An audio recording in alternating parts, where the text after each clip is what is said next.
So one of my biggest testimonies that I share a lot is that I'm a homeowner.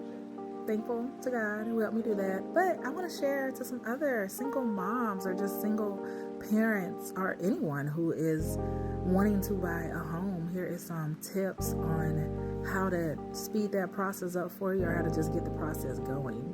So the first step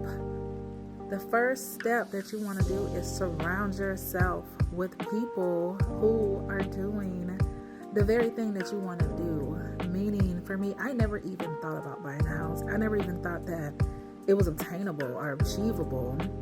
But then my closest friend bought a house, and then when she did, it put the thought in my head. I was like, wow, she bought a house. Maybe I could buy a house. Maybe it is achievable for me.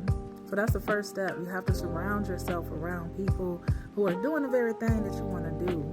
Step number 2, work on your credit, and work on your credit now. Do not wait until you're financially ready to buy a house. Start working on your credit now. One of the things that I did was I got a credit card, of course, and I would use my credit card to pay my bills, to buy groceries. And then when I got paid, I will pay my credit card back down.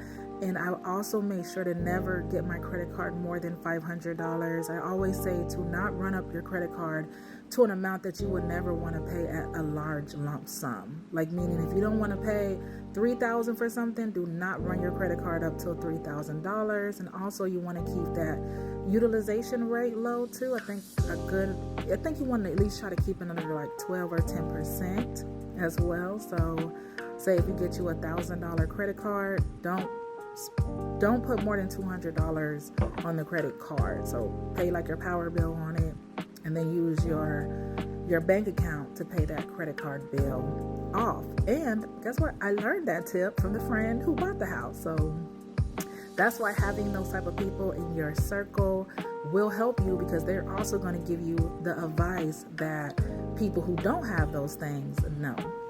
Okay, so tip number 3. Get yourself into a financial place to get the job.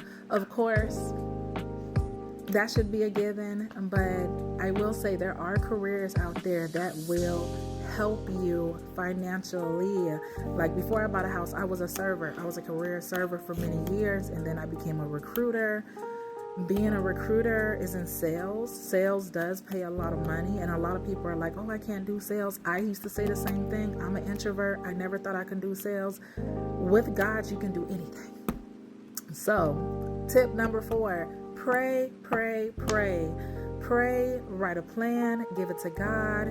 Have your kids pray about it. Have your friends pray about it. Have your family pray about it, and keep praying about it. And I'm telling you, God will give you the desires of your heart. But when he does do it, just make sure you go back and you give him all the glory for it. Okay?